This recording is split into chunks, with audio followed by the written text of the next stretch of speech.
Good afternoon, Ryan Zuke here with MLive.com along with Aaron McMann at the Media Hotel for the Orange Bowl in South Florida.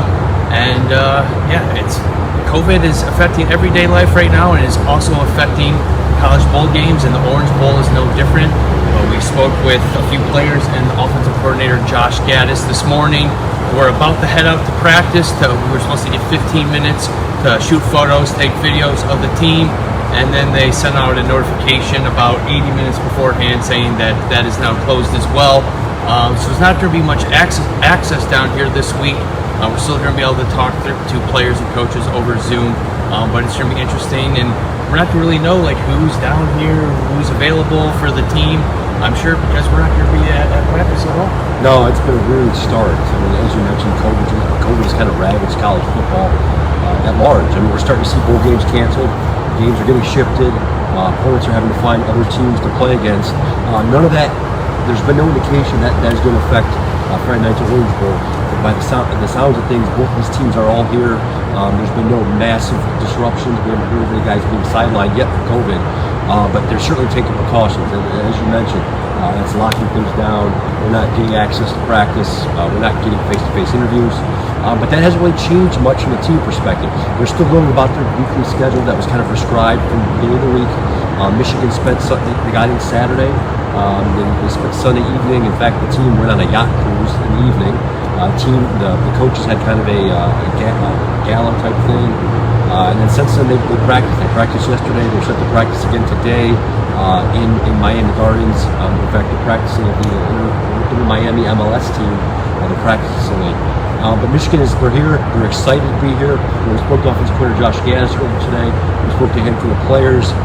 They're ready to play. You know, they acknowledge the huge nature of this game. It's a big stage, a lot riding on this game. The one piece of news we did get, there's a story up on MLive.com right now. Blake Corum says he's about close to 100%. He feels like he is fully recovered from the sprained ankle. He suffered, over a month ago now. Sidelined him for a couple of games. He's been limited kind of ever since, but I would not be surprised if he gets a full workload of carries. But other than that, we're monitoring things. We're waiting to see who didn't make the trip, because it almost seems like every game, every bowl game, there's always one of those 1 or 2 guys that don't make the trip down, whether it's for injuries or other reasons. There's a lot to pay attention to. Another key storyline from today's availability. A lot was talked about.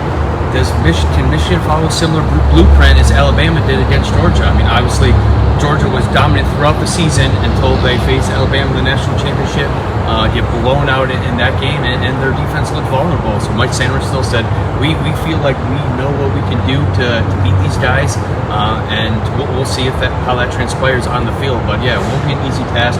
I don't see Georgia giving up, looking that porous defensively again. So Michigan is going to have their hands full come Friday night.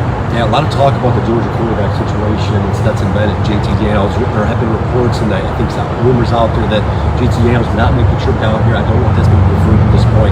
For those of you wondering about the quarterback situation, it sounds like Stetson Bennett is going to be the guy. We'll probably learn more as the week goes on. But yeah, it's going to be a fascinating thing here. How Michigan just the Georgia defense is one of the best in the country. We've seen Michigan handle strong defenses in the past, this year, whether it was Iowa, whether it was Wisconsin. But this, it almost seems like the Bulldogs are a different beast, different type of caliber team. We got a lot of playmakers on that side of the ball. So keep it locked, MLive.com/Wolverines for all your Michigan football coverage as the week goes on. I'll be back here in a couple of days with an update. Thank you for watching.